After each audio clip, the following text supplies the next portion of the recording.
Nggak ada yang mau agak keluar dari pakem yang ide yang anak stan loh. Anak stan kok idenya standar. Nggak ada.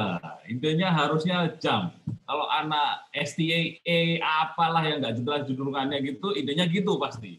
Analisis PPH 22, analisis PDRB, apa ya kalian mau cari ini? Kalian itu orang-orang terbaik yang diterima di stan, orang yang masuknya susah. Idenya gini-gini doang. Oke. Tapi despite of that, ada beberapa yang memang bagus idenya. Contohnya ada yang terkait dengan freelance programming. Oke, that's good idea. Terus ada yang bahas tentang commerce, juga ada beberapa orang yang bahas tentang commerce. Saya sepakat, saya cukup menarik. Ada beberapa titik di mana e-commerce dibahas, jadi nggak spesifik di satu bagian titik saja, tapi ada beberapa titik yang lain yang baik dibahas. Terus ada juga yang bagus juga yang membahas tentang aspek pajak dari hukum Islam. Kemarin sempat jadi diskusi panjang itu. Cukup berani beliau untuk membahas ini dan saya appreciate. Dan bahasannya cukup menarik. Jadi yang merasa membahas itu saya pikir kalian dapat good grade lah untuk kasus ini. Nah, untuk yang lain, saya pikir saya juga ada beberapa hal yang saya mau sampaikan. Jadi nanti hari ini di mata yang saat ini yang sesi ini saya akan cuma discuss saja. Nanti saya tunjukkan beberapa hal yang menurut saya bisa diperbaiki lebih jauh ya. Teman-teman pas semua terkait dengan dasar, ada plagiarisme pun tidak rata-rata di bawah 1%, 2%. Online ya, plagiarisme online ya. Artinya kalau itu diambil langsung dari tesis, dari skripsinya teman-teman atau dari KTTA ya teman-teman terus diketik langsung, saya nggak tahu. Tapi dari online, database online, dari yang saya bisa cari itu tidak ada. Jadi bukan tidak ada, artinya relatively small. Terus yang lain secara struktur nggak ada masalah. Nah, yang ini sebetulnya adalah bagaimana mengimprove lebih baik tentang apa yang teman-teman bisa lakukan nanti ke depannya terkait dengan KTTA aslinya. Ada permintaan dari Mbak Julia untuk di-share papernya teman-teman untuk dikembalikan ke teman-teman. Kalau sempat saya akan cek, saya akan share, tapi kalau waktunya saya tidak memenuhi nanti ya kita lihat lagi nanti. Tapi baseline yang utama biasanya ada beberapa hal nanti kita bisa sama-sama lihat. Oke, saya share ya. Oke, mari. Oke, this one. Oh ya, ini saya hilangkan nama, jadi no worries. Yang merasa nggak ada masalah. Ini bukan, salah. Oh ya, ini bukan sih. Bentar ya.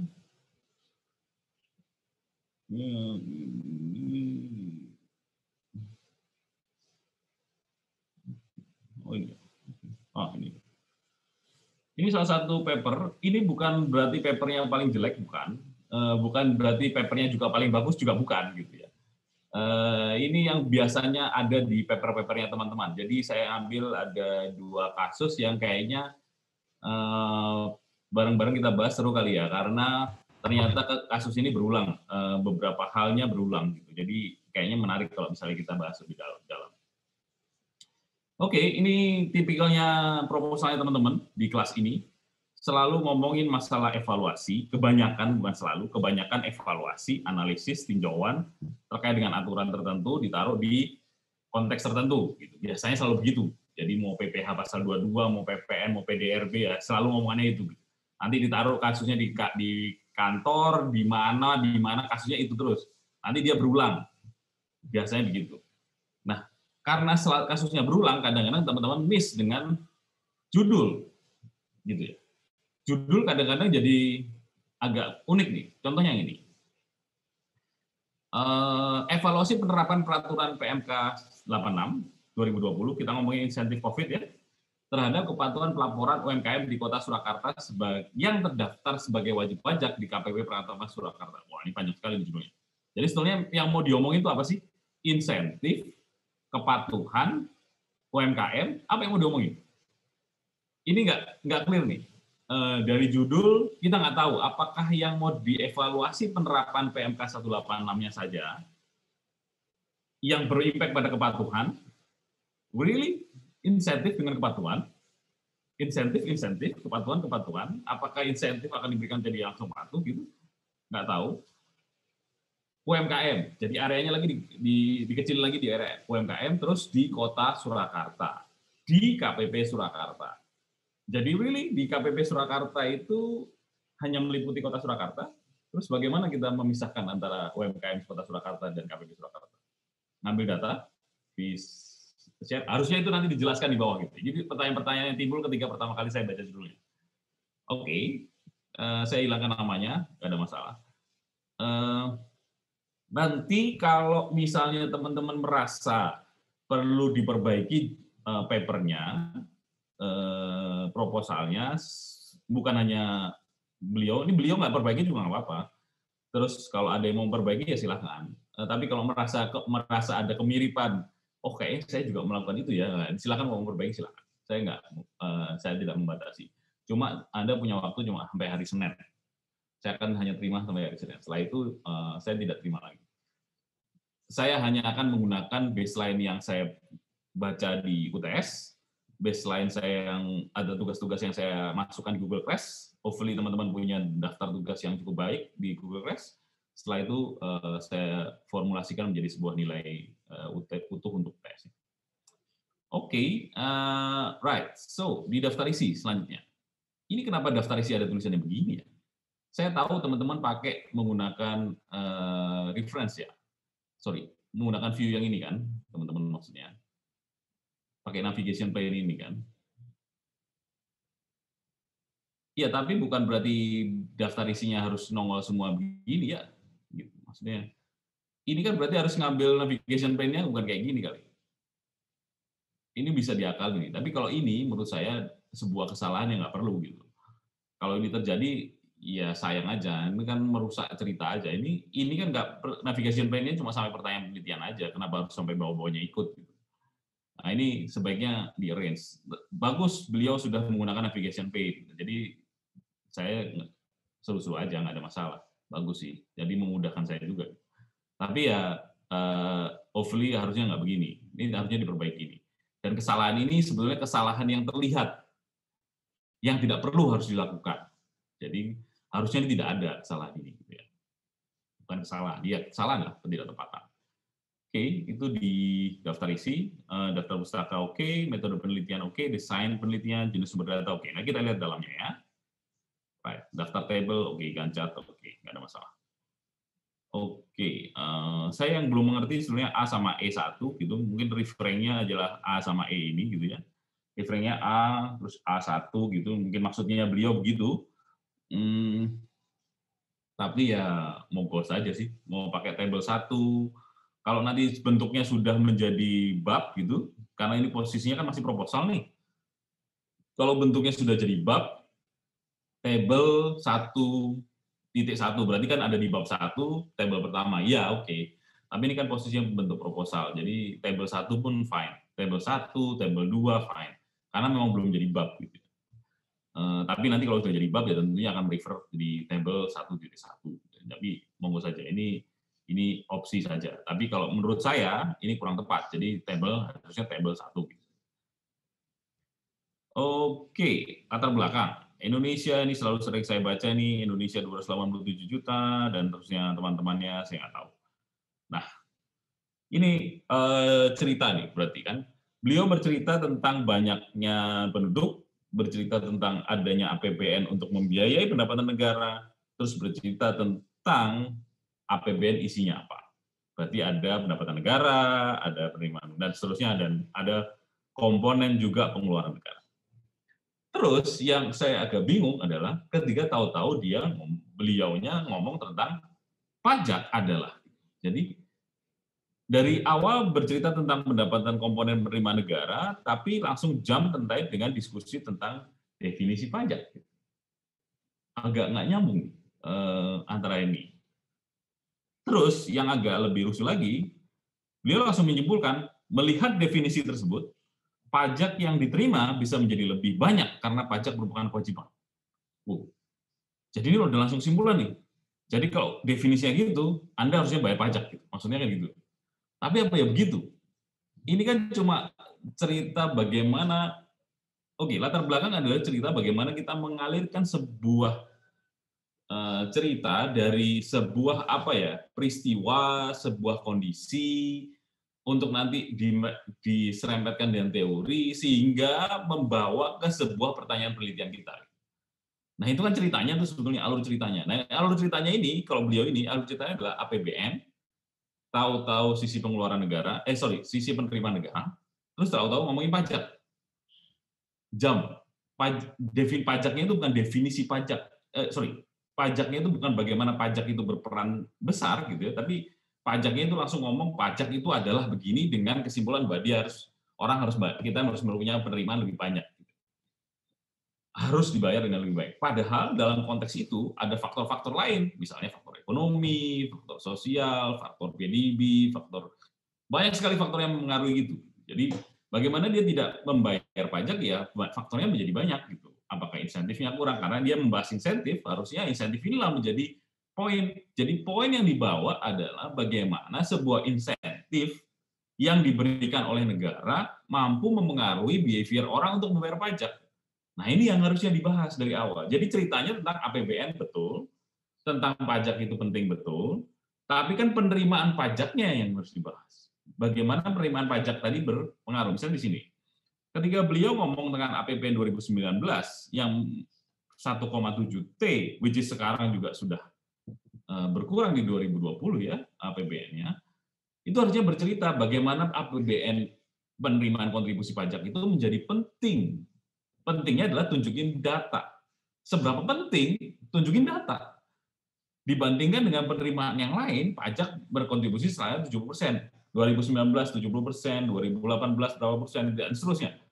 Bikin aja table 1 besar, penerimaan 2018, 19, 2017, 3 tahun terakhir lah, 2017, 18, 19, nilai APBN-nya berapa, nilai penerimaan pajaknya berapa, nilai penerimaannya berapa, nilai dari pajak berapa, sehingga kelihatan tuh pajak itu menjadi punya kontribusi besar. Kalau kayak gini, opini. Melihat definisi itu, wah cepat banget nih ngomongin definisi langsung ngomong bahwa ini semua orang harus bayar. Ini kurang pas. Satu. Nah, ini ketika ngomongin tabel penerimaan pajak di 2019, 1,7, sayangnya beliau tadi yang saya sampaikan, beliau tidak membandingkan ini dengan posisi APBN. Padahal di atas sudah ngomongin APBN. Padahal ini enak banget nih ketika ini ditarik, kita akan ngomong APBN gitu. Cocok banget sehingga semua premis yang disebutin tadi akan menjadi menarik gitu. Berapa persen sih gitu, berapa persen sih gitu. Itu jadi menarik gitu ya. Di 2019. Oke. Terlihat bahwa pajak penghasilan adalah penyumbang terbanyak dalam penerimaan perpajakan. Oke, hal ini sangat memberikan perhatian karena menafsirkan potensi pajakan akan mendongkrak penerimaan yang lebih tinggi. Jadi kalau kita memaksimalkan PPh, akan mendongkrak penerimaan lebih tinggi. Jadi PPh nggak maksimal dong sekarang. Bukannya yang kurang maksimal itu adalah yang tidak berperan, yang perannya masih kecil, sehingga harus didongkrak menjadi lebih tinggi. Atau yang sudah besar, kenapa harus didongkrak lebih tinggi? Kan udah besar. Kecuali tren penerimaan PPh menurun. Misalnya 2018 dia kontribusinya 70, misalnya berapa? Dari 100% penerimaan negara, PPh kontribusinya 70%, tahun 2018 60%, tahun 2018 80%, dia sekarang 70%, dan seterusnya. Dia menurun trennya. Sedangkan penerimaan pajak yang lain meningkat. Yang ini turun, yang ini meningkat. Nah, ini yang jadi premis yang menarik ketika kita bilang bahwa harusnya dimaksimalkan potensinya. Atau yang kedua, bisa juga dengan cara kita menunjukkan ada namanya tax gap. Tax gap itu berarti sumbernya adalah cerita dari underground ekonomi, cash ekonomi. Itu banyak sekali kajian ataupun tulisan yang tidak berbayar. Saya yakin ada yang tidak berbayar di Google Scholar itu yang ngomongin masalah underground ekonomi yang menunjukkan selisih gap antara pajak dengan PDB dengan pajak yang ditarik, yang bisa kita kumpulkan. Sehingga penulis bisa ngomong bahwa harusnya PPh didongkrak lebih tinggi.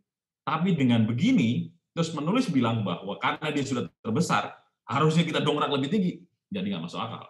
Udah besar, kenapa harus didongkrak lebih tinggi? Masalahnya apa? Gitu ya. Terus nah ini minor sih, undang-undangnya salah. Nah, mungkin diambil dari sebuah tulisan orang gitu.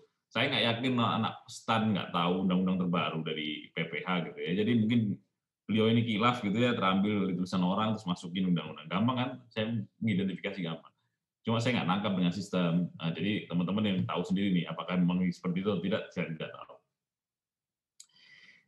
Oke, undang-undang terbaru, tahu kan undang-undang nomor berapa tentang PPH? Ada yang tahu? Tahu lah ya. Saya nggak tahu undang-undang PPH yang terbaru tahun berapa. Bukan yang jelas bukan 17. Sudah lama. Udah diganti lagi dengan undang-undang terbaru. Terus beliau juga bercerita nih di berikutnya terkait dengan tahu-tahu dari sini beliau langsung cerita tentang UMKM. Wah, ini serunya. Beliau langsung cerita tentang UMKM dari undang-undang tadi langsung cerita tentang UMKM. Kenapa UMKM? Saya nggak ngerti gitu. Cuma gara-gara UMKM itu menjadi bagian dari PPH. Jadi alur berceritanya masih agak mix up. Jadi akhirnya kita nggak ngerti yang mau diceritain sebetulnya apa gitu ya. Nah, salah satu yang saya nggak ngerti karena saya sebagai pembaca third party readers, orang yang sebetulnya tidak tahu yang teman-teman tulis apa gitu. Seharusnya saya kan membaca, posisikan diri teman-teman ketika menulis adalah sebagai orang yang tidak tahu membaca tulisannya teman-teman gitu ya. Tidak semua orang itu ngerti tentang apa yang teman-teman tulis. Nah, teman-teman tulisannya harus mampu meyakinkan orang lain yang kebetulan tidak mengerti tentang itu atau tidak mengerti secara dalam tentang itu. Misalnya UMKM, apa sih UMKM? Yang disebut UMKM itu apa? Ya kita tahu usaha mikro kecil menengah. Saya aja masih salah. Usaha mikro kecil menengah. Itu apa? Usaha mikro kecil menengah itu apa? Apakah karena peredaran usahanya, ataukah karena bentuknya, atau karena apa? Ada pasti definisinya. Definisi UMKM itu ada. Nah, itu menjadi batasan penelitiannya teman-teman. Ini loh, UMKM yang kumaksud dalam penelitian UMKM ini adalah seperti ini. Nah, itu didefinisikan. Ini loh, UMKM itu ini. Small medium enterprise itu ini. Bagi saya itu ini di penelitian saya. Kalau orang lain meneliti dengan UMKM dengan batasannya beliau sendiri, no problem, nggak ada masalah. Jadi batasan penelitian saya seperti ini, batasan penelitian teman-teman yang dinyebutkan UMKM seperti ini ya, silahkan. Batas saya UMKM adalah meneliti UMKM berdasarkan basisnya terkait dengan pajak misal, batasan ininya pajak misal, penghasilan tidak kena pajak misalnya ini macam-macam. Atau saya pakai yang batasan 4,8 gitu misalnya. Atau saya pakai batasan UMKM yang dipakai oleh Kementerian Koperasi misalnya. Silakan, tapi define, tulis di situ bahwa UMKM dalam penelitian ini adalah ini gitu. Itu penting supaya penelitianmu menjadi valid. Penelitianmu bisa diuji sama orang lain. Oke. Terus yang diolah dari data saat ini menunjukkan bahwa UMKM memberikan kontribusi 60,90% dari PDB Indonesia. Kontribusi apa?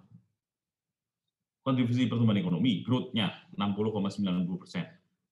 Cuma setahun aja, 2017. Bagaimana dengan 2018? Bagaimana dengan 2019? Karena data penerimaan pajak 2019. Kenapa data UMKM 2017? Ini 287 jiwa tahun berapa? Saya lupa nanda ini. Ini tahun berapa? Kita coba ya, kita tulis aja nih, biar saya nggak lupa. Tahun berapa? Masih sama sekarang nggak? 2020 masih sama? Oke. Jadi konsistensi data menjadi penting. Ini 2019 yang Anda sampaikan teman-teman, beliau sampaikan sebagai penulis adalah 2017. Kontribusinya 2017, 60,90% dengan laporan 2018. Nggak konsisten. Datanya mau tahun berapa? Ini terlepas dari flow pemikiran ya. flow pemikiran. Nah, dari sini penulis langsung bercerita tentang COVID-19. Nggak ada angin, nggak ada hujan, langsung COVID-19. Semua orang yang disampaikan, penulis berasumsi bahwa semua orang ngerti bahwa PMK berapa, 86 tadi ya, PMK 86 ini adalah PMK tentang COVID. Semua orang diasumsikan mengerti bahwa PMK 86 adalah PMK tentang COVID. Sehingga beliau langsung cerita tentang COVID. Ini agak miss-nya di sini. Beliau tidak pernah bercerita tentang PMK 86 itu apa, padahal itu basisnya adalah PMK 86, basis evaluasinya adalah PMK 86, tapi beliau tidak pernah bercerita PMK 86 itu apa, tahu-tahu beliau bercerita tentang COVID. Ya kan? Nih, COVID-nya ada menurut Widya Ningrum, ada COVID, solusi, jadi ini juga, ini bumbu-bumbu yang sebenarnya tidak perlu. Kalau ini sih harusnya ditulis waktu bentuk besarnya ya. Kalau bentuk proposal kan harusnya ringkas pada kita COVID lah. COVID itu apa, sudah menyebar di mana, Indonesia bagaimana, titik. Nggak usah pakai physical distancing, ekonomi, dan seterusnya. Memengaruhi ekonomi, oke, fine. Sehingga butuh insentif misalnya. Hal itu membuat perekonomian menjadi lesu, tak terkecuali yang terkena dampaknya adalah UMKM yang membuat bisnis mereka menjadi sepi pelanggan, lama-kelamaan menjadi gulung tikar. Ini basisnya apa? Kata siapa ini? Kata siapa?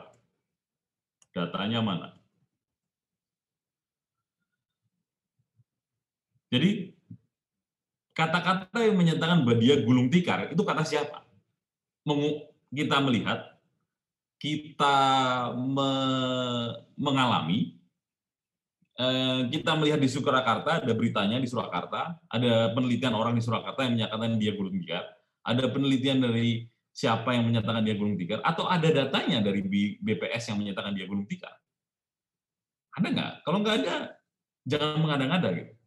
Jangan mengatakan bahwa ini pasti sepi pelanggan. Iya, basismu apa sepi pelanggan? Apakah karena tetangga sebelah itu sepi pelanggan, terus kita menyatakan bahwa itu tidak benar?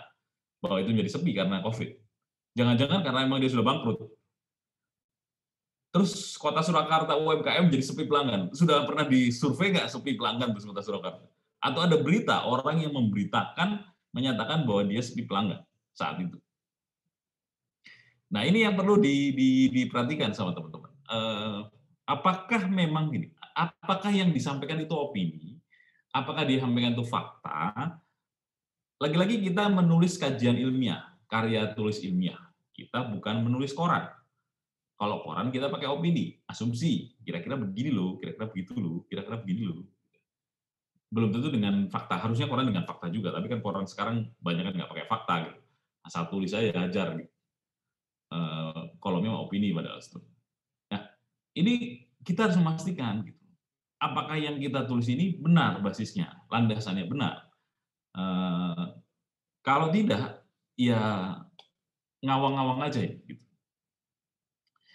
Namun, sehingga perlu diberikan keringanan dalam pembayaran pajak, yaitu dengan pemberian insentif pajak. Fine. Nah, ini asik nih, seru nih. Sehingga perlu diberikan. Ini kalimat yang menyambungkan cerita sebetulnya. Bagus nih.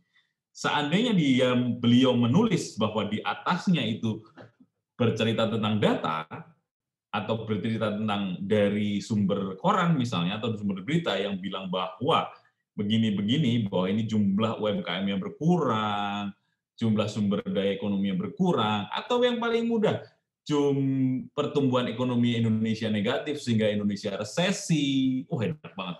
Terus dia akan bilang begini, sehingga perlu diberikan keringanan bayar pajak. Wah, itu keren. Itu nanti tulisannya sudah keren. Jadi akhirnya tulisannya bercerita. Tapi kalau yang di atasnya langsung ngomong sepi pelanggan, lama-kelamaan gulung tikar. Siapa yang bilang ya? Saya jadi bertanya-tanya, siapa yang bilang ya? Ini siapa yang bilang gulung tikar? Ternyata UMKM-nya cuma ini doang. Itu kan isu-isu aja, kata-katanya. Mungkin. Nanti ada orang bilang, enggak tuh, yang UMKM yang jualan masker itu baik-baik aja tuh. UMKM yang itu baik-baik aja tuh. UMKM yang bikin APD baik-baik aja tuh. Tambah banyak malah, untung sekarang. Kenapa? Karena pertumbuhan ekonomi dari sektor kesehatan meningkat. UMKM di sektor kesehatan meningkat. UMKM di commerce yang basisnya penjualannya pakai menggunakan commerce dengan media internet meningkat. Mereka jual. Yang turun yang mana? Nah, ini jadi masalah nanti. Ini yang perlu kita sama-sama lihat gitu ya. Oke. Fine. Next. Oke, oh iya ini saya lupa nih. Mana tadi ya? Oh, bukan yang ini. Di paper selanjutnya. Oke, terus ternyata banyak UMKM yang belum manfaatkan insentif pajak. Nah, ini kesimpulan lagi. Jadi dari satu kesimpulan ke kesimpulan yang lain ini nggak perlu diteliti lah kalau kayak gini. Gitu loh, maksudnya buat apa kita teliti kalau teman-teman udah tahu jawabannya. Meneliti itu kan karena kita nggak tahu jawabannya. Namun ternyata banyak UMKM yang belum memanfaatkan insentif tersebut. Loh, ini siapa yang ngomongin? Ini pakai basis cerita ini, Mbak Kurniati 2020 bilang bahwa hanya 20% yang menggunakan insentif itu. Oh, berarti udah kesimpulan nih, ngapain diteliti lagi? Jadi, apa salahnya nih? Ngapain kita teliti lagi? Kalau repot-repot banget teliti. Ini kan berarti kita sendiri menjawab bahwa ada masalah, terus orang lain meneliti, hasil penelitian teman orang lain itu menjawab pertanyaan kita, bilang bahwa insentifnya masih sedikit. Loh, terus kenapa? Lah, terus ngapain kita teliti? Udah ada jawabannya bahwa banyak orang yang nggak pakai. Jadi, masalahnya apa? Kenapa kita harus repot-repot teliti lagi? Oke, satu. Ada beberapa faktor yang melatar belakangi minimnya sosialisasi yang diberikan kepada wajib pajak, rumitnya persyaratan, dan lain-lain membuat pemanfaatan dan lain-lain. Apa dan lain-lain? Ini yang bilang siapa? Pengetahuan wajib pajak, sosialisasi, yang bilang siapa? Apakah Kurniati yang bilang atau teman-teman sendiri yang bilang? Ataukah koran yang bilang? Apakah teman-teman yakin nih, teman-teman ini pendapatnya teman-teman? Kalau pendapatnya teman-teman, fine. Tapi kalau ini pendapat orang dan ada quote, jadi perlu ditanyakan. Berarti teman-teman sudah melakukan penelitian awal kan? Berarti sudah ada bahwa minimnya sosialisasi. Berarti teman-teman sudah pernah kontak dengan orang dan bilang bahwa ini ada minimnya sosialisasi. Kalau enggak, ini siapa yang ngomong? Pendapat siapa? Penelitian siapa yang teman-teman masukkan di sini? Oke, ini jadi masalah. Bukan jadi masalah, jadi kurang tepat. Next. Kota Surakarta memiliki 20, nah setelah itu beliau ini baru ngangkut ceritanya masuk ke area objek penelitian, which is Kota Surakarta. Nah ini baru diangkut nih, ujuk-ujuk dari cerita, bukan ujuk-ujuk lah. Dari semua cerita tadi, dari APBN, terus ngomong sama UMKM, yang insentif UMKM tadi, ujuk-ujuk langsung, ujuk-ujuk lagi kata-kata saya. Terus pindah menjadi Kota Surakarta, objeknya ngomongin Kota Surakarta. Bilang datanya ada 26-23 ribu UMKM dan baru 5 ribu wajib pajak yang melaporkan pajak. Oke, fine. Oh, menarik nih ya. Ini data yang menarik. Yang kurang menarik adalah datanya tahun 2016. Tadi di depan, di atas tahun 2019. Data pajak yang kita bilang tadi 2019. Data yang di atasnya 2017. UMKM tadi ya, yang 2017 itu data apa sih? Oh iya, data UMKM 2017. 2017 ngomongin masalah PDB. Ya kan?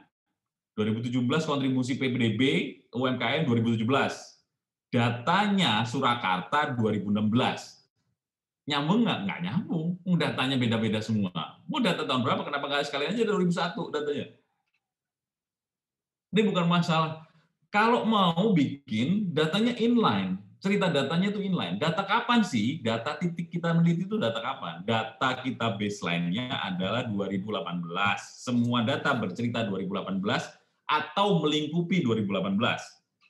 Misalnya 3 tahun, 2017, 2018, 2019. Yang satu cuma karena dia nggak mampu menyediakan data 2017, dia bisa 2016, 2017, 2018. Tapi race-nya 3 tahun dalam yang mencakup 2018 yang masih sama. Semua orang bisa melihat tuh ada 2018, ada 2017. Sama, tapi semua datanya konsisten sama. Bercerita dengan alur data yang sama. Kalau enggak, gimana mau kita mau ngomong? Yang 2016 itu bilang 23 ribu, dengan 5 ribu wajib pajak. Jangan-jangan 2017 atau 2018 yang lapor udah lebih gede dari ini. Jangan-jangan.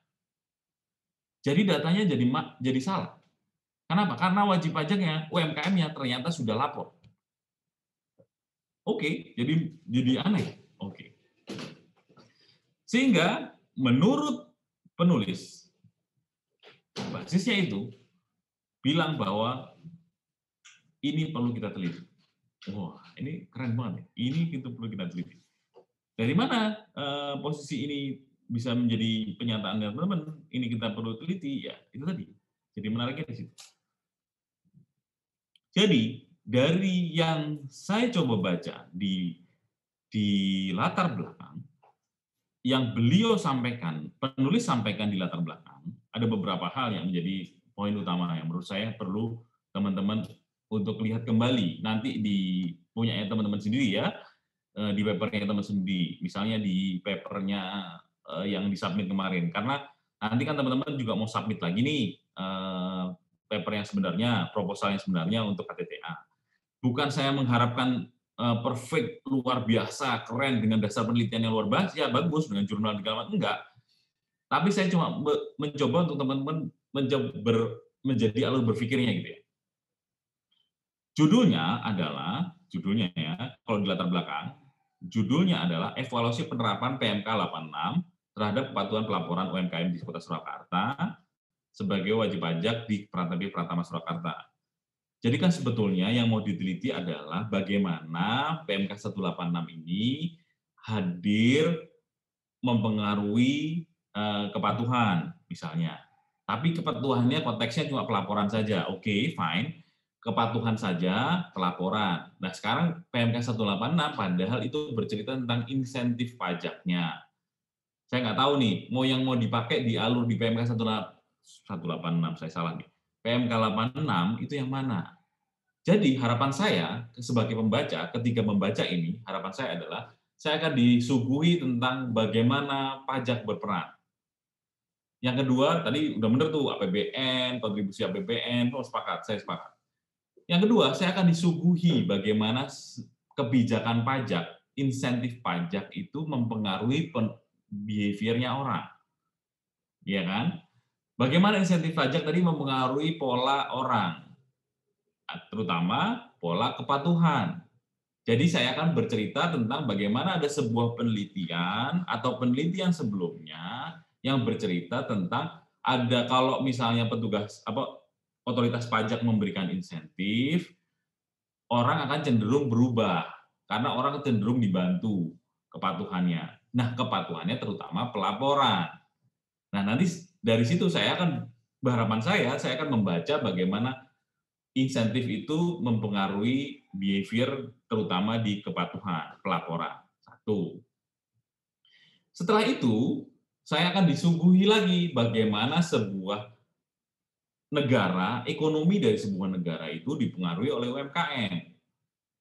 Jadi sudah bercerita tentang APBN, bercerita tentang insentif yang mempengaruhi penerimaan pajak, bercerita lagi tentang bagaimana kita lebih dalam lagi terkait dengan area UMKM. Bagaimana UMKM ini ternyata terdampak sehingga butuh insentif lebih besar untuk diselamatkan.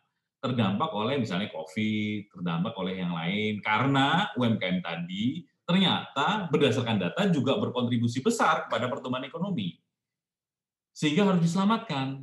Dan disinilah bercerita tentang bagaimana pertumbuhan ekonomi Indonesia stuck atau kontraksi. Ada kontraksi. Kontraksi itu gini, pertumbuhan ekonomi itu kalau kontraksi itu pada dasarnya negatif. Jadi bahasanya kan bukan pertumbuhan ekonomi yang negatif, tapi pertumbuhan ekonomi mengalami kontraksi. Nah, kontraksi itu artinya pertumbuhan ekonomi itu negatif posisinya. Ya, dia baru masuk lagi. Oke. Iya. Nah, setelah itu barulah kita bercerita dalam skala mikro. Skala mikronya dalam konteks ini adalah UMKM di area Surakarta, KPP Pelaksana. Itu harapan saya membaca alur ceritanya. Jadi alur ceritanya nggak loncat sana, loncat sini, akhirnya nggak sampai gitu. Dan dari situlah nanti teman-teman ngambil gap-nya bahwa penelitian ini sebelumnya belum dilakukan atau sudah pernah dilakukan, saya nggak tahu. Ini nggak ada cerita. Ada di situ nggak ya? Coba kita lihat lagi ya.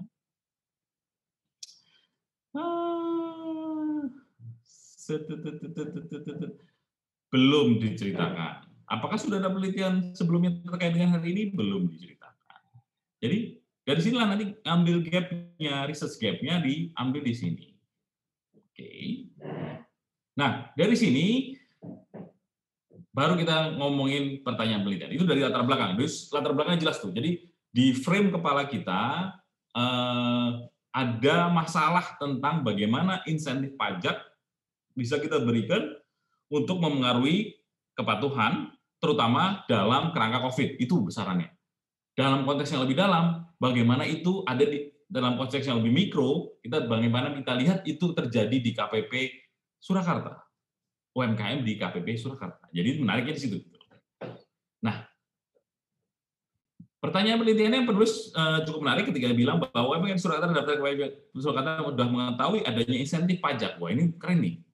Berarti karena kita tahu insentif akan mempengaruhi behavior, mengaruhi pola behaviornya wajib pajak, kita harus tahu apakah wajib pajaknya tahu. Nah, kalau gimana mempengaruhi behavior kalau wajib pajaknya tidak tahu? Makanya pertanyaan nomor 1 keren menurut saya. Apakah UMKM di Kota Surakarta yang terdaftar sebagai wajib pajak di KPP Pratama Kepanjangan sih, tapi nanti disingkat Pak, sudah mengetahui ada insentif pajak sesuai dengan peraturan PMK 186, PMK 86, 186 ini beda lagi. 186 itu terkait dengan perubahan struktur. Keren nih. Jadi itu yang langsung ditanyakan. Wah, cocok, bagus. Apakah pemanfaatan UMKM yang terdaftar disebut sudah berjalan efektif? Loh, nah ini yang mulai agak aneh. Efektif itu apa? Mencapai target pemerintah. Ini lebih rusuh lagi. Target pemerintah yang mana? Apakah penerimaan pajak kah? Atau pemanfaatan insentif kah? Mana yang mau dicari? Jadi yang satu sudah keren banget untuk bertanya ke wajib pajak bahwa bagaimana dia behavior-nya berubah terkait dengan ada PMK 186 PMK 86. Tapi di sisi yang lain nanya sudah efektif belum? Sudah efektif yang mana? Apanya yang efektif? Terkait dengan penerimaan pajak kah? Efektif insentifnya kah? Tepat sasaran insentifnya kah? Apa ini? Yang mau dicari apa? Yang mau ditanyain itu apa? Nggak dapat. Apakah tingkat kepatuhan itu sudah wajib pajak? Nomor 3, apakah tingkat kepatuhan pelaporan terdaftar sebelum dan setelah diterbitkan? Terus kalau dibandingin gimana? Sebelum 2020 berarti sampai batas kapan? Sampai PMK-nya terbit. Setelah itu, setelah PMK-nya terbit langsung dibagi demarkasinya di situ. Kepatuhan kalau dia sudah lapor bagus. Apa? Tahunan, masa? Karena kan dia terbitnya sekarang nih. Kita bisa baru analisis nanti ketika dia tahun depan di tahun SPT tahunan. Seperti apa ini? Ini nomor 2 dan 3 menjadi sebuah pertanyaan nih karena pertanyaan penelitiannya nggak gambarin apa-apa gitu loh. Yang mau ditanyain apa? Ini kayak Alice in Wonderland ini. Tersesat. Jadi karena tersesat semua benar gitu. Jadi nanti hasil kesimpulannya semua benar ini. Gitu. Oke, itu ininya. Terus ketika kita ngomongin sumber data, metode penelitiannya menggabungkan kuantitatif dan kualitatif yang bersikap deskriptif eksploratif. Saya sepakat deskriptif eksploratif boleh, eksploratif boleh, karena kita untuk tahu kan lebih jauh. Seperti apa sih kuantitatif yang mau diambil seperti apa? Apakah dengan survei? Tadi disebutin dia pakai survei, bertanya berarti survei. Sedangkan tadi menggunakan realisasi penerimaan pajak. Yang tadi ngomongin kepatuhan, pelaporan, tapi kenapa ngomongin realisasi penerimaan pajak ya? Saya nggak tahu ya. Ini menjadi menarik. Dalam memilih sampel menggunakan purposive sampling di UMKM sebagai Surakarta. 1 tahun, 1 bulan, mana yang digunakan? Kita nggak tahu, nggak disampaikan juga sama peneliti. Berapa banyak sampel juga tidak disampaikan sama peneliti karena dia pakai purposive sampling. Seberapa banyak purposive sampling yang digunakan? Jumlah respondennya berapa banyak? Gitu ya. Terus terkait dengan daftar pusaka, konsistensi penulisan literatur ini menggunakan metode apa? Apakah menggunakan APA atau menggunakan yang lain atau Chicago dan segala macam? Akan menarik untuk kita tahu. Terus kalau penulisan undang-undang akan sangat lebih baik kalau undang-undang itu di depan. Karena ketika ngomong peraturan pemerintah Indonesia 2000 gitu, ini yang mana? Ini apa peraturan pemerintah Indonesia yang mana gitu. Jadi undang-undang kan kalau di referensi ini kan bisa kita pakai citation-nya, kita bisa pakai mana insert citation salah. Ini pakai apa nih insert citation-nya? Oke. Mana pemerintah Indonesia undang-undang, kita cek ya. Source. Kenapa pakai miscellaneous? Pakai ini aja lah.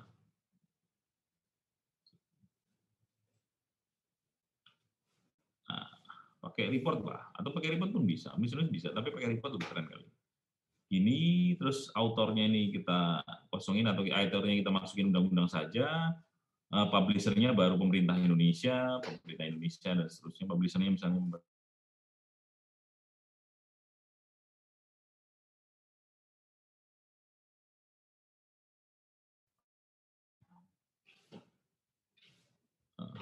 tadi sudah keluar belum diganti.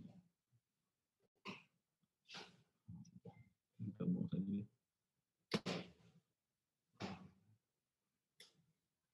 Jadi atau kita masukkan undang-undangnya juga nggak apa-apa. Jadi tentangnya ini di tengah, tentang berapa undang-undang tentang berapanya, terus di sini undang-undang. Karena dengan undang-undang akan lebih baik kita menggunakan citation di titik ini gitu. Jadi undang-undang nomor berapa, undang-undang berapa gitu. Akan lebih menarik di sana karena kalau pemerintah Indonesia, semua pemerintah Indonesia kita nggak bisa lihat. Jadi citation-nya nanti bisa dilihat lebih detailnya di peraturannya Direktur STAN, kayaknya pasti mereka punya dasar peraturan Direktur STAN. Jadi nanti ikutin flow-nya peraturan Direktur STAN. Karena di APA juga tidak discuss terkait dengan law number kan. Biasanya dia dimasukkan sebagai report. Kemarin saya juga menggunakannya sebagai report di APA. Jadi law number sekian pemerintah Indonesia Jakarta gitu ya. Jadi bentuknya seperti itu akhirnya. Itu sih di konteks yang ini. Ada yang mau ditanyain nggak terkait dengan yang contoh yang ini?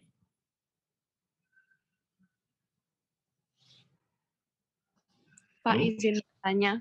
Oke, silakan. Siapa namanya? Angelika Sirait. Oke, Mbak Angelika, silakan. Tadi kan kita bahas di paper ini, si penulisnya itu banyak tentang opini gitu ya Pak, tapi nggak tahu dari siapa gitu kan Pak. Nah, misal si penulisnya ini ternyata membaca beberapa literatur, jadi tuh si kesimpulannya dari beberapa literatur yang dia baca jadi disimpulkan gitu Pak. Kan aneh ya kalau misalnya ditulis referensinya satu-satu gitu kan Pak, karena dia lebih dari satu referensi. Nah, bagusnya di dalam proposal ini gimana ya Pak kita tulis? Apakah kita tulis berdasarkan dari beberapa literatur yang penulis baca atau gimana gitu Pak? Ya, itu kenapa kemarin disampaikan, terima kasih Mbak Angel. Itu kenapa kemarin disampaikan kalau kita ngomongin literatur previous studies, itu kita ngomongnya seperti kita diskusi di antara kita terkait dengan orang-orang yang nulis itu, diskusinya apa, sehingga kita ngambil kesimpulan dari itu.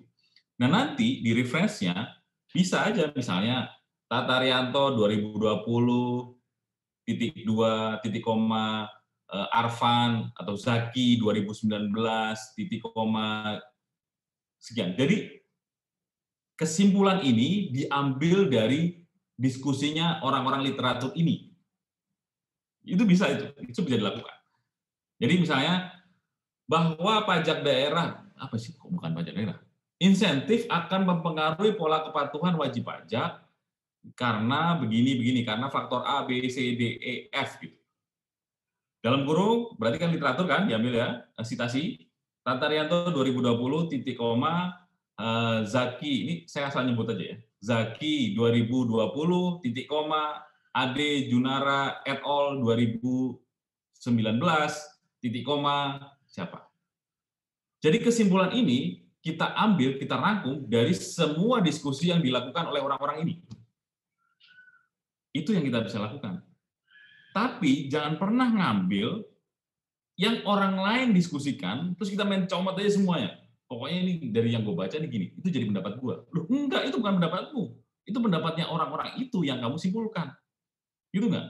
Kalau pendapatmu adalah ketika kamu meneliti, Angel meneliti, terus Angel dapat kesimpulan, Angel dapat perspektif nih. Oh, setelah saya meneliti, saya lihat begini, saya lihat begitu dari area Surakarta, saya dapat kesimpulan ini. Nah, itu pendapatmu. Tapi kalau dari pendapat orang-orang bercerita, kita ambil kesimpulannya untuk sebagai dasar penelitian kita, itu pendapat mereka. Kita wajib mensitasi cerita mereka. Karena itu bukan pendapatmu. Pendapatmu adalah yang Surakarta. Gitu. Itu Sinjel kalau menurut saya. Makasih, Pak. Yuk. Ada lagi yang mau ditanyakan, teman-teman? Kalau nggak, saya kasih ke contoh kedua. Skip ya. Oke, saya contoh kedua nih sekarang. Oh ya, ini bukan berarti beliaunya yang menulis jelek banget. Enggak. Saya nggak bercerita begitu. Ini terjadi di semua paper, bukan semua. Sebagian paper teman-teman. Saya cuma ngambil paper yang menurut saya serunya banyak. Gitu, itu aja sih. Oke, yang kedua, discuss 2. Right.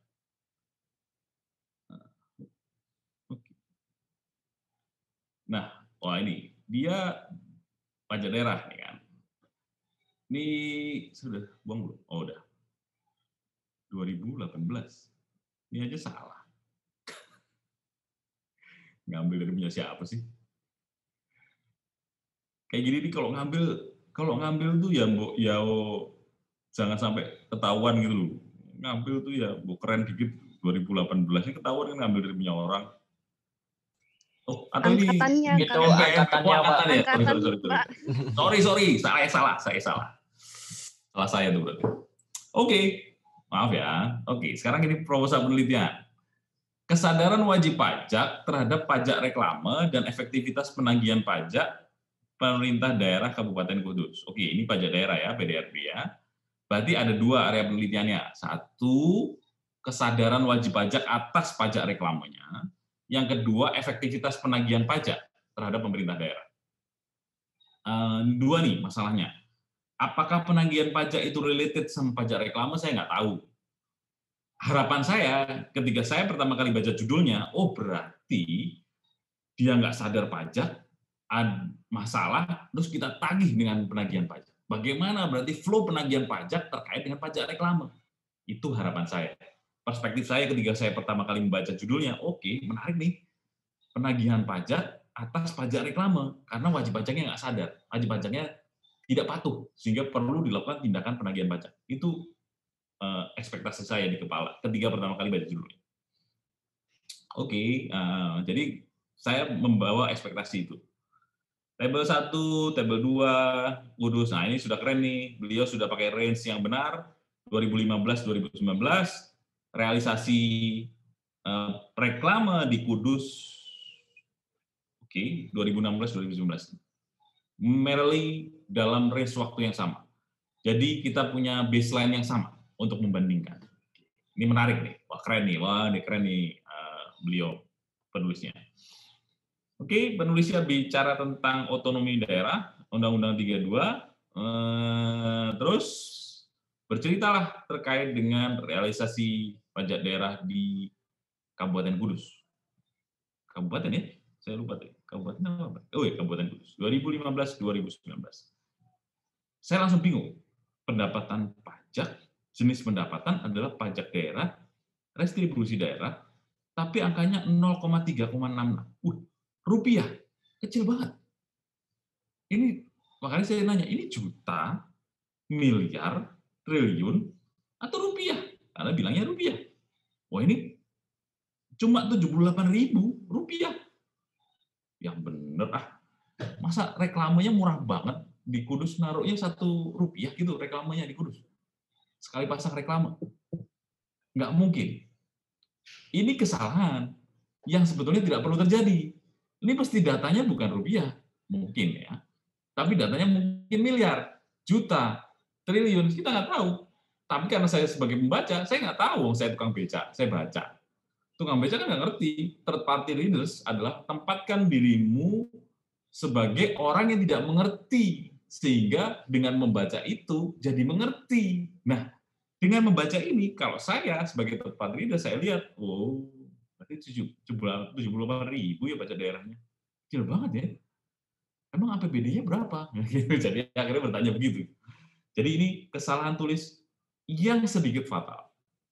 Datanya ada, tapi kurang pas. Jadi hati-hati. Kalau yang tadi, kesalahan tulisnya kan cuma daftar isinya masuk ke situ tuh, karena dia pakai notification pane. Notification pane ya namanya tadi, lupa. Kalau ini, kesalahan tulisnya terkait dengan data, datanya nggak pas nih. Waduh, hati-hati. Ini agak rusuh. Pak, mohon maaf itu kayaknya gara-gara tabelnya kekecilan deh, Pak. Jadi kepotong gitu. Ya nggak sih?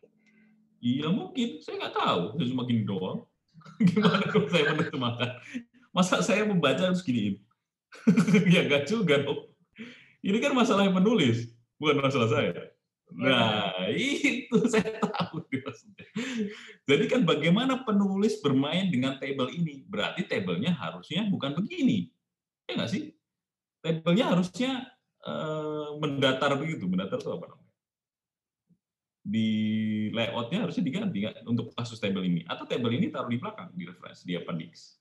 Untuk membuat tabelnya jadi lebih panjang. Atau tabelnya dibuat juta, miliar, dan teman-teman. Silakan.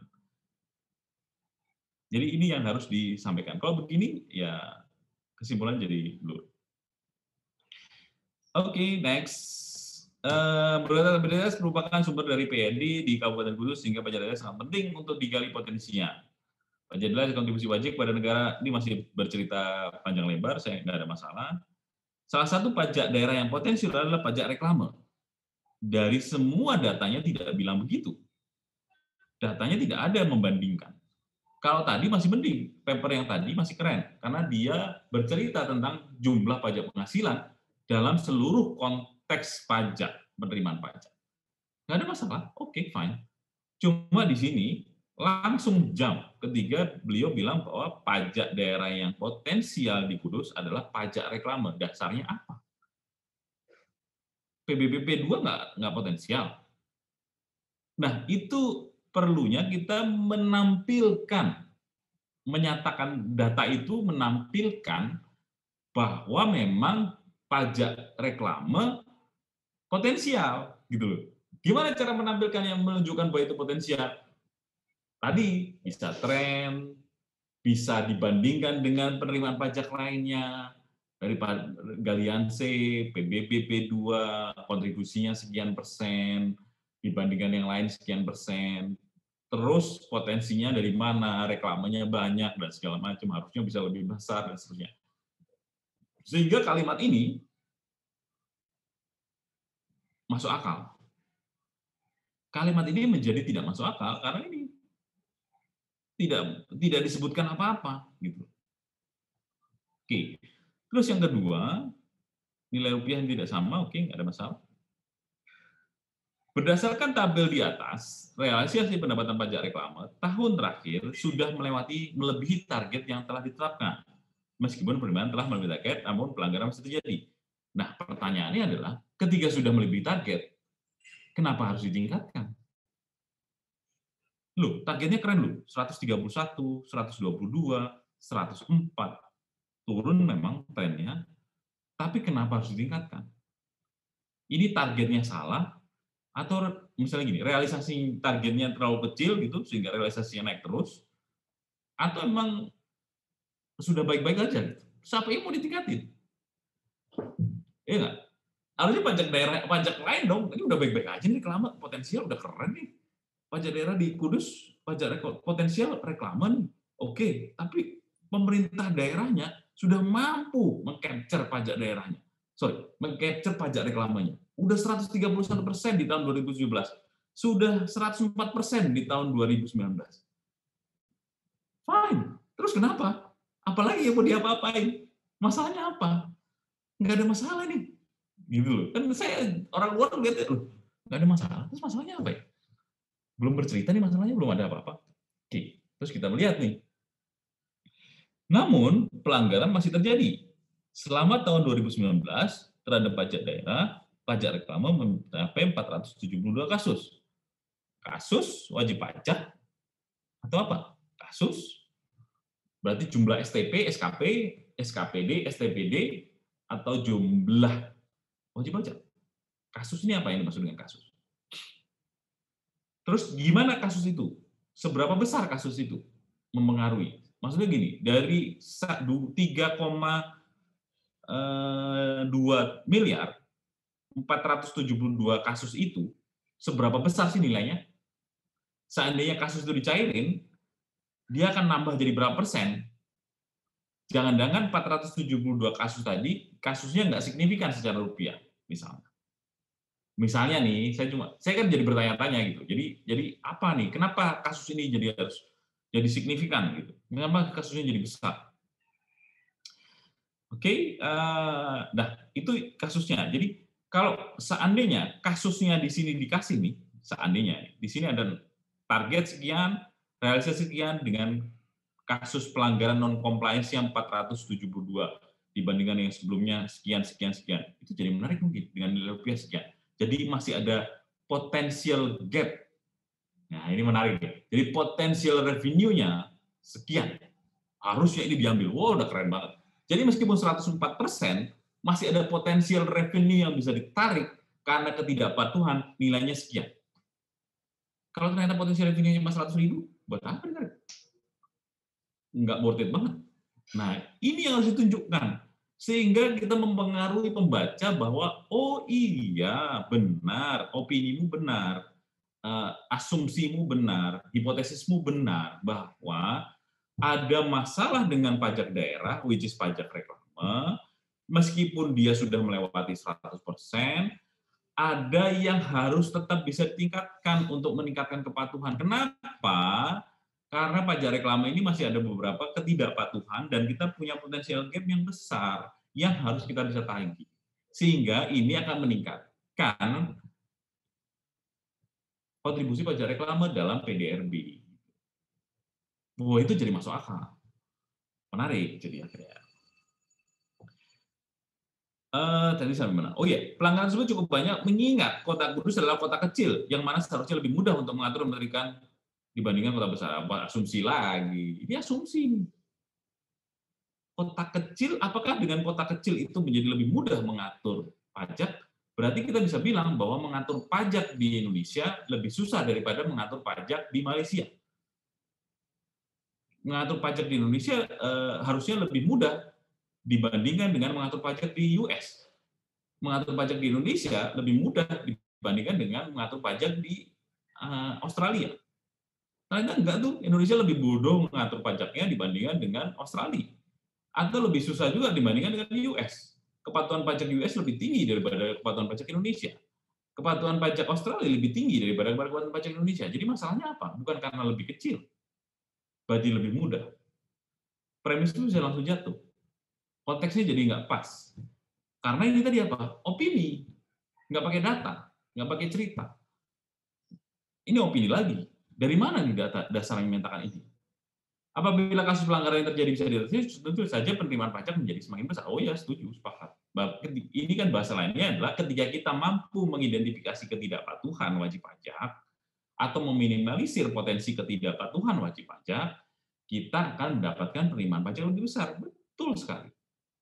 Tepat ini. Bahasa yang ini tepat.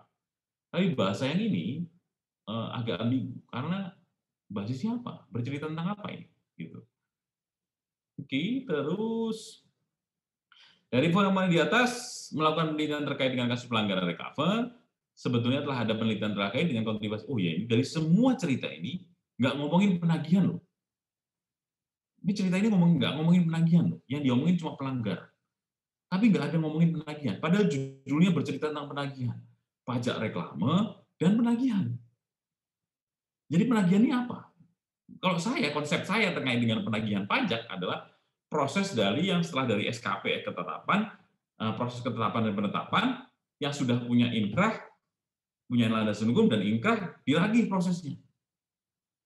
Itu pasti pelanggaran, bukan artinya dia pasti ada potensi pajak di sana karena ada potensi yang diidentifikasikan ketidakpatuhan kan.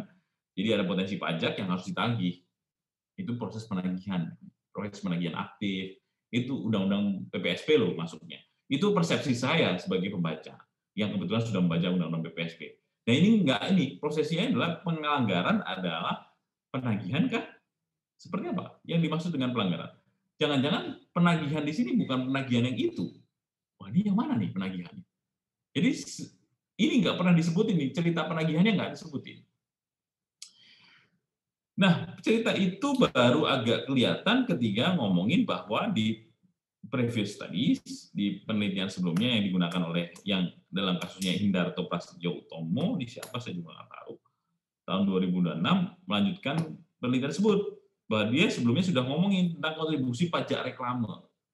Kontribusi pajak reklame terhadap PAD di Kabupaten Kudus. Oke, sudah disebut ini. Berarti sebelumnya sudah ada cerita tentang bagaimana kontribusi pajak reklame di Kabupaten Kudus. Berarti potensial ini harusnya dari ceritanya Mas penelitian sebelumnya itu dari Utomo tadi berarti bilangnya bahwa ini potensial gitu berarti ya tahun 2006 di tahun 2006 sekarang tahun 2020 jaraknya lama ya, menarik nih sebetulnya berarti penelitian ini sangat menarik sebetulnya ketika ini mampu memberikan insight baru dari tahun yang sebelumnya 2006 saya nggak tahu apakah saya nggak search apakah ini sudah ada penelitian sebelumnya yang lebih baru dibandingkan tahun 2006 atau tidak, saya nggak tahu. Kalau seandainya memang tidak ada, ini jadi sangat menarik. Kenapa? Karena sudah ada game 14 tahun.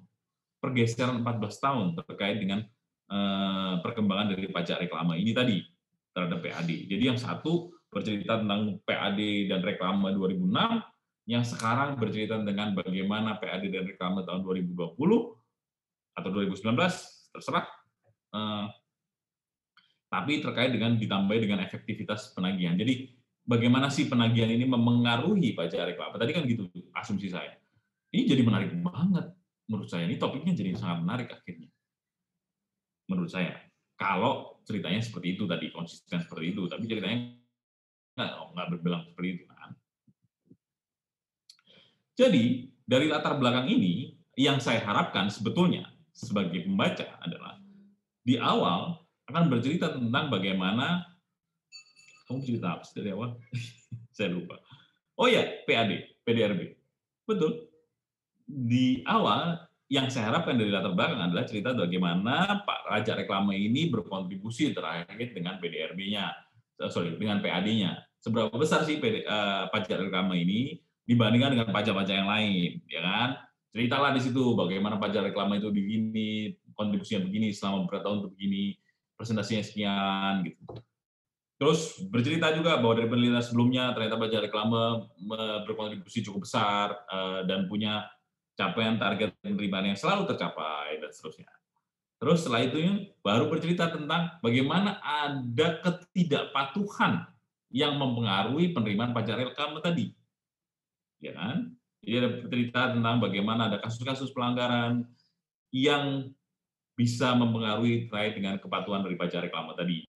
Misalnya ada 472 kasus tadi kan, 472 kasus dengan nilai sekian, tersebar di sekian. Yang ini kalau dibiarkan akan menggerogoti nilai kepatuhan yang sudah disebutkan tadi. Nilai yang pencapaian yang besar tadi. Tapi pertanyaan besarnya sebetulnya adalah kenapa harus yang ini untuk diplototi? Kenapa yang harus ini di research? Padahal ini sudah tercapai. Kenapa nggak hal yang pajak daerah yang belum tercapai yang di research? Oke, kalau cari jawaban gampang ya karena saya punya datanya ini gitu misalnya. Kan kita secara research ya memang harus reasonable kan, harus tahu bahwa kita bisa selesai ini research-nya. Tapi kita juga bisa menjawab secara lebih akademik ketika kita menyampaikan bahwa kalau dia dibiarkan pelanggarannya dan proses penagihannya tidak kita review, tentunya pajak daerah ini akan menjadi nggak tercapai lagi. Karena kita tahu behaviornya wajib pajak itu dipengaruhi dengan persepsi ketidakpatuhan. Persepsi bagaimana otoritas pajak menangkap ketidakpatuhan. Nah kalau kita tahu nih pelanggaran dibiarkan sehingga ketidakpatuhan terus-menerus terjadi, tentunya realisasinya terus akan berkurang. Pencapaian target terus akan berkurang. Nah ini berbahaya. Nah ini bisa juga secara akademis kan. Jadi meskipun nilainya 100%, 100 pencapaian 100%, tapi tetap harus ditingkatkan karena ini. Nah, ini itu yang saya sampaikan kenapa topik ini jadi menarik sebetulnya. Ketika teman-teman mampu membawa cerita topik itu sehingga kita sampai ke pertanyaan penelitian. Sehingga kenapa topik ini bisa diteliti, kenapa ini harus diteliti, dan kenapa harus saat ini diteliti. Itu yang harus dijawab.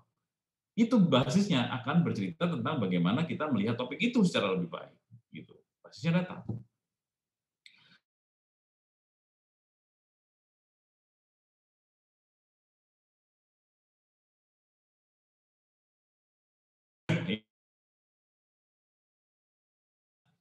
Survei, gitu.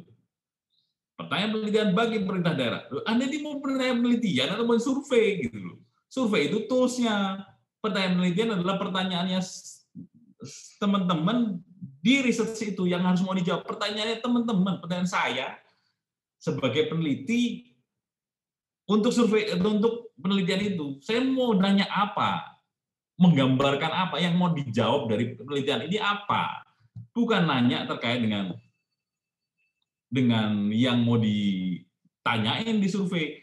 Yang ditanyain di survei itu akan membantu menjawab pertanyaan penelitian saya. Itu sebetulnya. Nah, ini jadi kayak survei kan.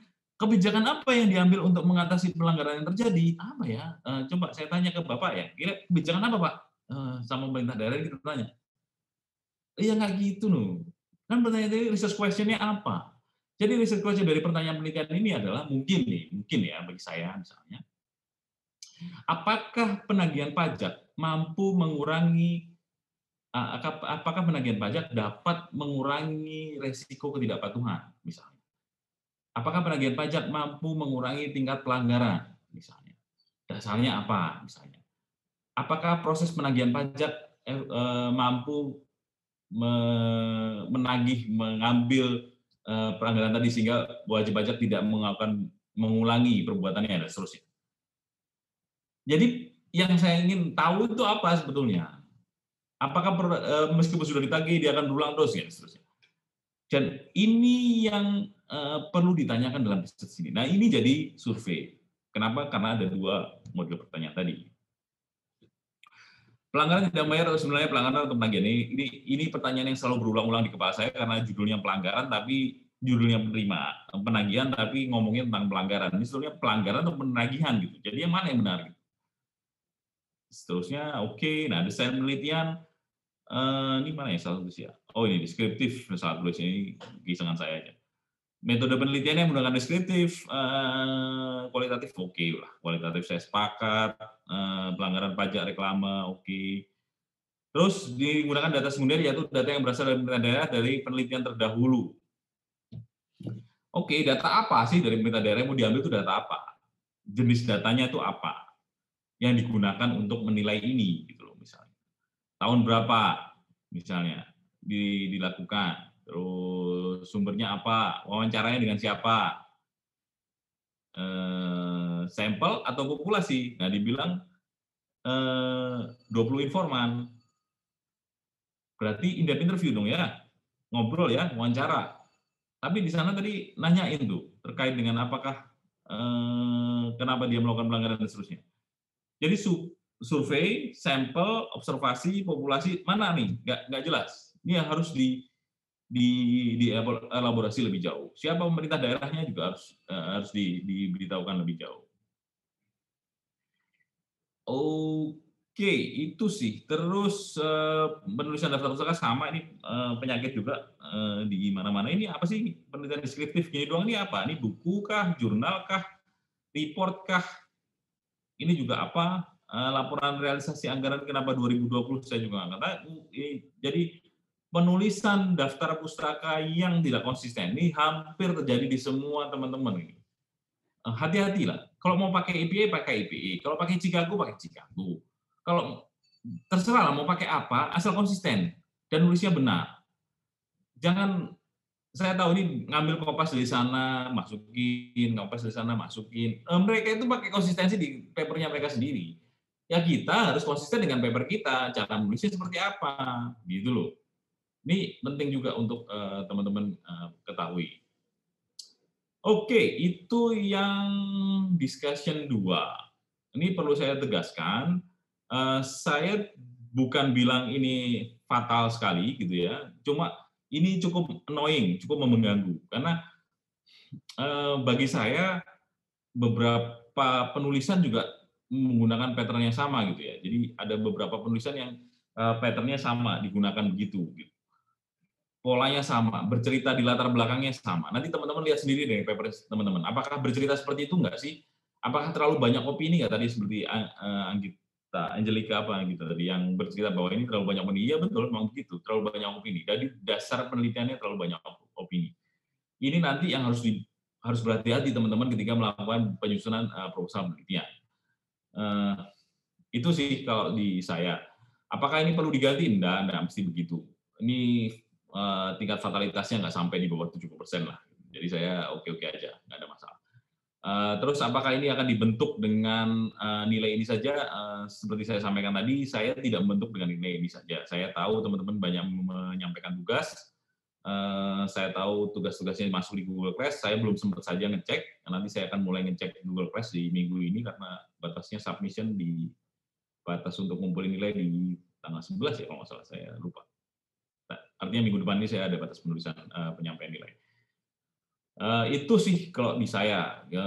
Monggo saja. Tadi saya sudah sebutkan ada beberapa judul yang saya pikir cukup bagus. Tentunya mereka dapat good grade pastinya. Yang saya tidak sebut bukan berarti nilainya pasti jelek banget, enggak. Cuma harapan saya lebih besar kepada teman-teman. Harapan saya juga cuma yang dibilang cuma cari gampangnya aja gitu. Pokoknya evaluasi PPH pasal ini, evaluasi itu. Apa sih? Anak STAN itu terbiasa untuk dipacu lebih tinggi. Kita dikebukin bukan dengan fisik kita digebukin dengan otak gitu.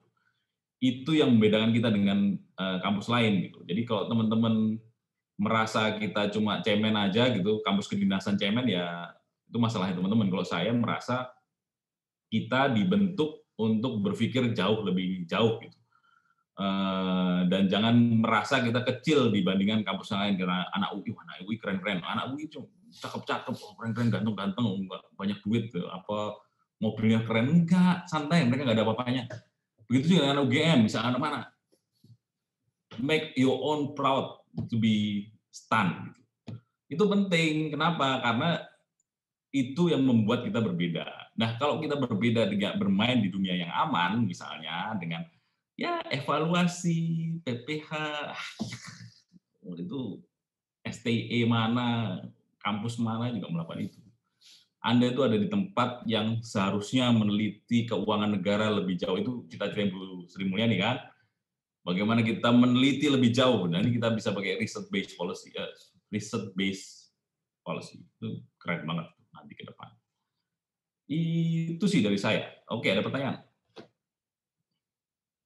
Pertanyaan, guys? Oke, Mbak Julia, silakan.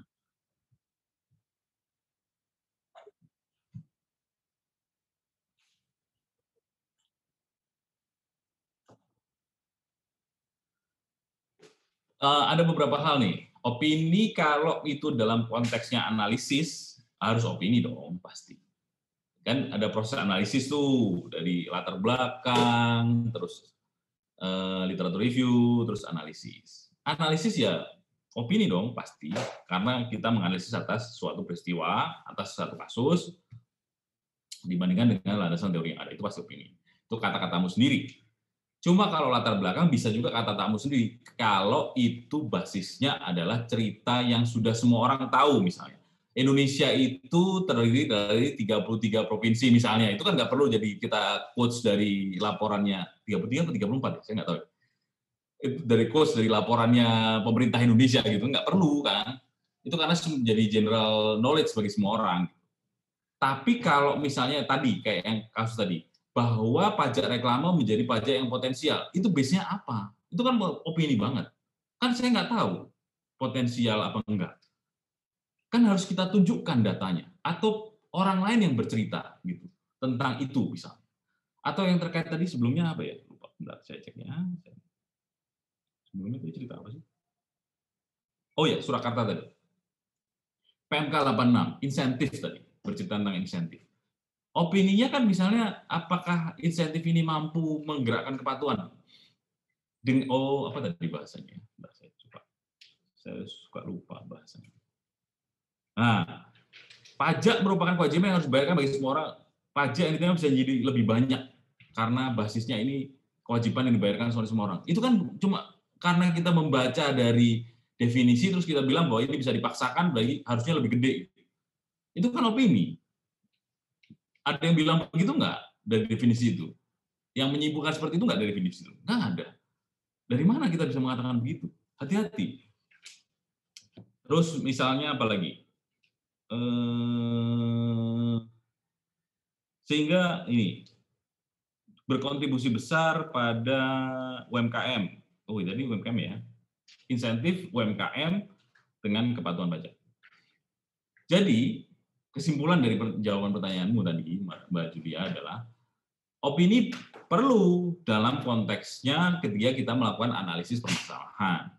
Opini bukan opini. Apa yang kita pikirkan juga menjadi penting ketika kita mendrive cerita dari di latar belakang untuk menuju yang kita inginkan. Tapi driving ceritanya adalah bagaimana kita menyusun ceritanya harus berdasarkan dari data fakta yang benar. Misalnya gini, hari ini hujan, hari ini akan hujan, ditandai dengan mendung, ya kan? Mendung adalah begini menurut BMKG. Saya lupa, saya nggak tahu nih. BMKG bilang kalau mendung itu adalah sekumpulan awan nanti akan turun hujan.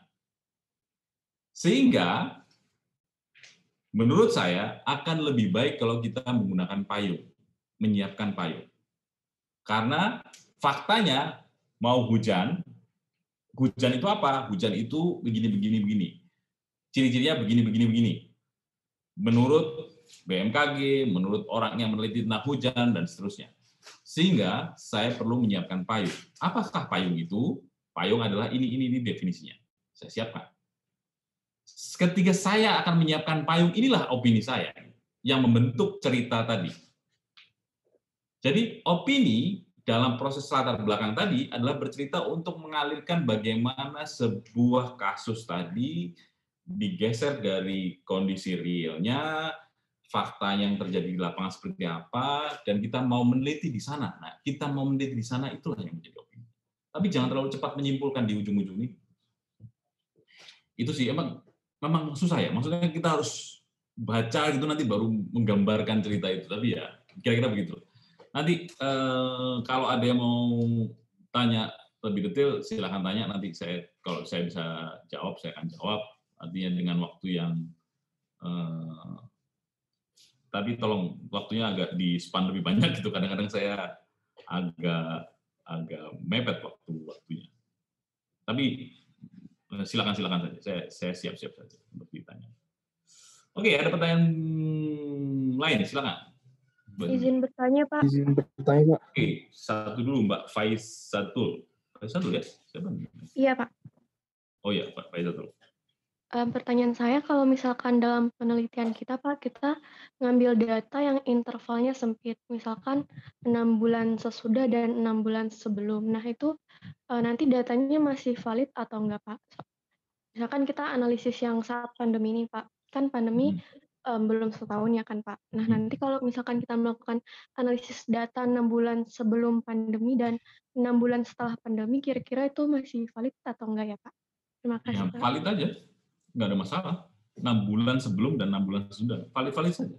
Asal datanya misalnya, kalau di statistik dia pakai panel data misalnya. Dia panel data tinggal dipanelin. Tapi kalau statistiknya kita menggunakan pakai yang tahunan gitu nggak valid, tapi berarti kita gunakan misalnya per bulan gitu, per bulan atau per minggu gitu, sehingga rentang waktu penelitiannya jadi panjang, valid aja. Itu cuma masalah bagaimana kita mengkonstruksi data penelitian. Jadi nggak ada masalah bagi saya. Apalagi konteksnya pandemik ya, pandemi COVID ya. Kalau konteksnya pandemi COVID kan memang kita nggak bisa ngambil data longitudinal kan, kita ngambil data ya dalam konteks panel yang lebih sedikit. Oh, kalau statistik ya, kita ngomongin statistik ya. Kalau deskriptif ya valid, nggak ada masalah. Baik, Pak. Terima kasih, Pak. Lagi? Siapa lagi? Izin bertanya, Pak. Siapa Mas? Muhammad Rizal. Oke, Rizal. Oke, Mas Rizal gimana? Pak, tadi terkait kayaknya yang pertama tadi kan tentang UMKM di Surakarta, yang kedua pajak reklame di Kudus. Itu kan tadi sempat ditanya sama Mbak Julia tadi yang tentang opini. Terus kan bukannya kalau misalnya kita membuat suatu kayak proposal itu, lalu yang lain itu karena dari opini kita, Pak. Kalau misalnya setiap opini kita didukung sama kayak harus ada kayak dasar literaturnya, bukan nanti malah kena ke plagiarisme ya, Pak? Maksud saya pengen tanyanya itu gimana caranya agar opini kita itu bisa didukung sama literatur lain, tapi yang kayak Bapak bilang, tapi nggak kena ke plagiarismenya gitu, Pak. Opini dan plagiarisme. Oke. Tahu nggak Mas Riza plagiarisme itu apa? Plagiarisme itu setahu saya ini sih, Pak, kalau misalnya kayak susunan dalam satu kalimat 10 kata turut itu dia sama persis, itu dia kena plagiarisme. Plagiarisme itu kalau misalnya kita ngambil tanpa mengquotation atau mensitasi orang yang kita ambil tadi, cerita pendapatnya orang itu kita ambil mentah-mentah, kita taruh tanpa kita sitasi. Yang kedua, bisa juga plagiarisme begini. Plagiarisme kata itu misalnya ada sebuah cerita panjang gitu, dia bertulis tentang kesimpulan, terus kita ambil mentah-mentah kesimpulan itu tanpa kita terjemahkan lagi, dan kita tanpa kita quotation, tanpa kita sitasi bahwa ini diambil dari dia. Itu jadi plagiarisme.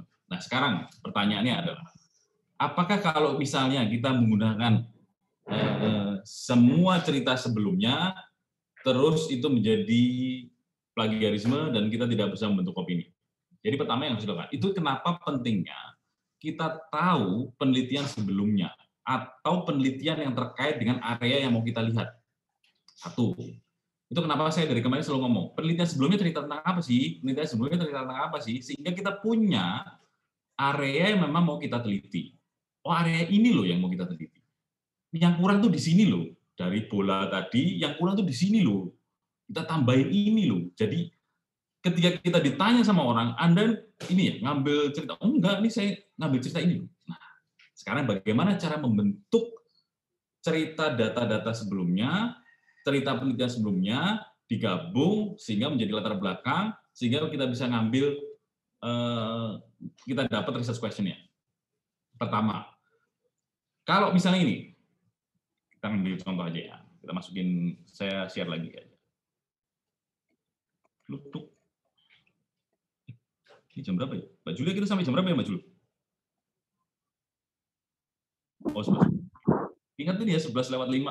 Saya kadang lupa mencet apa tuh yang di... Bukan berarti kita harus berhenti di 11:05, enggak. Cuma saya harus menutup sesuatu di internet itu, di grupnya mereka. Oke. Siapa yang berisik? Oke, Linda. Mati ini tuh. Oh iya, Pak. Oke, pertama. Iya, judulnya ini. Evaluasi penerapan peraturan PMK 86 terhadap kepatuhan pelaporan UMKM Surakarta yang terdaftar sebagai wajib pajak di KPP Pratama Surakarta. 1. Yang perlu saya sampaikan di sini adalah, seandainya saya menjadi penulis, yang perlu saya sampaikan di sini adalah PMK 186 ini apa sih sebetulnya? Ini kan cerita nih, PMK 186 itu apa sebetulnya? Insentif terkait dengan COVID, misalnya. Kepatuhan pelaporan. Kepatuhan pelaporan itu apa? Apa yang disebut dengan kepatuhan pelaporan di sini? Jadi ketika saya membaca ini misalnya, mana tadi? Nah ini, Indonesia negara berkembang dan teman-teman, saya nggak penting-penting amat untuk membaca itu. Semua orang dibumbui dengan ini nggak ada masalah. Ini 1-2 kalimat selesai, nggak perlu segala macam ini. Ini yang dilakukan penulis adalah dia bercerita tentang Indonesia negara berkembang, APBN, dan segala macam. Enggak. Langsung aja, PMK 186 terkait insentif dengan COVID. Terkait insentif terkait dengan adanya pandemi COVID. Terkait dengan kepatuhan pajak. Berarti, yang mau saya tulis nanti adalah bercerita tentang bagaimana sebuah kepatuhan pajak dipengaruhi oleh insentif yang diberikan oleh pemerintah. Dalam hari ini Indonesia adalah PMK 86 misalnya. Yang mau saya lihat pengaruhnya, behavior-nya adalah spesifik kepatuhan pelaporan. Ini sudah keren banget sebetulnya cara berceritanya. Judulnya udah keren nih sebetulnya. Ada insentif, ada kasus COVID, ada insentif yang diberikan pemerintah. Jadi kenapa nggak dibalik aja? Cerita tentang COVID. COVID berarti kita harus ngomongin fakta. COVID-nya ada berapa banyak di Indonesia? COVID-nya terjadi kapan? Ini fakta kan? Nah, fakta kan berarti kita bukan dari kita kan drivernya. Berarti fakta itu adalah COVID ini apa sebetulnya? Cerita dari siapa yang bercerita tentang COVID. COVID ini di Indonesia berapa banyak? Bisa diambil dari cerita media massa. COVID ini berapa banyak? Di saat ini kita baru bercerita sedikit nih di sini ngomongin lagi bahwa kalau terjadi sebuah peristiwa itu pemerintah harus membantu dunia usaha. Nah, membantu dunia usaha biasanya dalam bentuk insentif. Nah, ini berdasarkan penelitian siapa? Siapa bercerita tentang ini? Jadi opini asumsi kita adalah dengan adanya sebuah peristiwa yang mengganggu dunia usaha, kita butuh sesuatu yang membuat dunia usaha tetap bergerak. Salah satunya disebut sebagai insentif. Penelitian seseorang, misalnya, penelitian X bilang bahwa insentif mempengaruhi dunia usaha. Insentif pajak akan membuat dunia usaha untuk jalan. Pemanfaatan insentif pajak akan buat ini fakta lagi. Ini penelitian sebelumnya. Dari sini kita mau melihat lagi, apakah insentif itu akan mendukung kepatuhan? Nah, kasus dikasih insentif mempengaruhi behavior, dikasih insentif akan membuat dunia usaha tetap bergerak. Fakta 1, penelitian orang-orang sebelumnya. Fakta 2, insentif tadi mempengaruhi kepatuhan. Fakta 2, fakta 3. Fakta 1 COVID, sebutin semua dasar COVID itu apa, segala macam apa. Fakta 2 adalah insentif yang diberikan pemerintah akan mempengaruhi dunia usaha. Insentif ini seperti apakah yang akan mempengaruhi dunia usaha? Itu bisa macam-macam, insentif A, insentif B, insentif C. Itu banyak tuh penelitian-penelitian itu. Ketiga, sekarang disebut juga insentif yang dilakukan oleh pemerintah Indonesia apa? Oh, ini dalam COVID ini insentif Indonesia tengah PMK 86 apa segala macam. Tapi dalam konteks penelitian ini kita akan fokus di PMK 86. Insentif ketiga, dari asumsi kita, dari harapan kita melakukan penelitian adalah bahwa insentif ini akan mempengaruhi kepatuhan. Penelitian sebelumnya bercerita bahwa, penelitian sebelumnya bercerita bahwa insentif ini mempengaruhi kepatuhan. Nah, kepatuhan apa? Kepatuhan pelaporan. Bentar. Saya harus mencari dulu satu. Saya tutup kuliah. Oke. Yes. Saya cek dulu. Kuliah. Oke, sudah. Oke, saya teruskan ya. Dari insentif tadi mempengaruhi kepatuhan, siapa yang bilang? Oh, yang bilang Tataryanto 2020 bilang seperti ini. Insentif tadi mempengaruhi kepatuhan. Dari sini saya mau ngambil konteksnya. Menurut saya ini juga perlu untuk kita lihat misalnya dalam konteks KPP Surakarta atau UMKM di Surakarta. Di sini baru masuk lagi fakta. UMKM di Indonesia berkontribusi sekian persen. UMKM di Surakarta berkontribusi sekian persen. Sehingga UMKM ini harus kita pelihara. Kita besarkan, kita harus dukung dengan insentif tadi. Dari semua alur ini, cerita, fakta itu lebih besar, opini menyambungkan fakta supaya kita bisa menuju titik research question kita. Pertanyaan penelitian, area penelitian kita tuh di mana? Sehingga menimbulkan pertanyaan penelitian. Area penelitian kita adalah insentif COVID di area terkaitnya mempengaruhi kepatuhan, insentif yang diberikan pemerintah dalam kasus sebuah tragedi yang mempengaruhi dunia usaha, utamanya terkait dengan kepatuhan pajak, saya ngukurnya lewat apakah lewat pelaporannya bergerak atau tidak. Sehingga dia memanfaatkan insentif ini melalui pelaporan, indikasinya lewat pelaporannya, dia ngambil nggak insentifnya. Area mana yang mau saya lihat? Di Surakarta. Kenapa Surakarta? Karena UMKM-nya sekian persen besar. Faktanya terbentuk, faktanya ada, kita jelaskan faktanya. Opini itu jangan ngambil opini yang kita nggak tahu. Opini itu cuma menyambungkan cerita saja, sehingga kita dapat ceritanya. Sehingga dari situ kita punya research question bahwa apakah insentif PNK 86 akan mempengaruhi kepatuhan pajak di Surakarta atas UMKM atau atas UMKM di KPP Surakarta. Dapat research question. Itu flow cerita. Ngapain kita cerita APBN, pajak itu besar? Mau kemana? Yang mau kita ceritain cuma PMK 86 terkait dengan insentif, mempengaruhi kepatuhan. Yang harusnya kita ceritain tentang kepatuhan itu apa? Yang kita ceritain insentif itu apa? Fakta inilah fakta yang kita sebut fakta tadi, penelitian sebelumnya sebetulnya. Ada fakta terkait COVID itu fakta, penelitian sebelumnya itu orang yang lain melakukan penelitian sebelumnya. Kalau memang belum ada, ya kita cerita tentang bagaimana kondisi